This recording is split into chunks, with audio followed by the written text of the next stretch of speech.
مرکز مطبوعات اگنتی مبارزه با کروسیای تاجیکستان روز 6 فوریه سال 2024 از باز کردن پرونده جنایتی به ضد مدیر و سرمحاسب شرکت خانه‌سازی سپرکام با اتهام سرکشی از پرداخت اندازها به مبلغ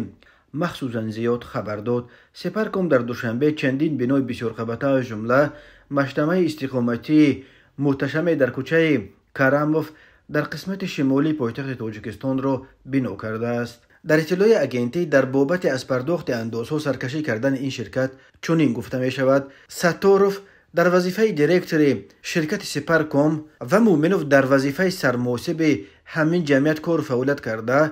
در دوره فعالیت کاریشان با مقصد به دست آوردن فایده مفت در حالت زیرین به صادر نمودن جنایت سرکشی از سپردن انداز عیبدار می شوند. چنانچه نامبردگان از 1 اپریل سال 2021 تا 1 سپتامبر سال 2023 برخلاف طلبات کودکس انداز جمهوری تاجیکستان عمل کرده با مقصد سرکشی نمودن از پرداخت اندازها منبع اندازبندی شونده را پنهان نموده در این زمینه برای پیشنهاد کردن اعلامیه‌های ناصحیح به ناظرات انداز نوعی اسمالی سامانی شهر دوشنبه جمع به مبلغ 8,877,911 سامانی و با نظرداشت جریمه و فایزها به مبلغ 13,389,927 سامانی از پرداخت اندازهای دولتی سرکشی نمودند. در نتیجه با این کردارهای قصدانه‌شان به دولت ضرر مادی به مقدار مخصوصاً کلان رسانیدند. وابسته به حالت مذکور نسبت به ستاروف و مومنوف با دسترسی ماده 292 قسم 2 بند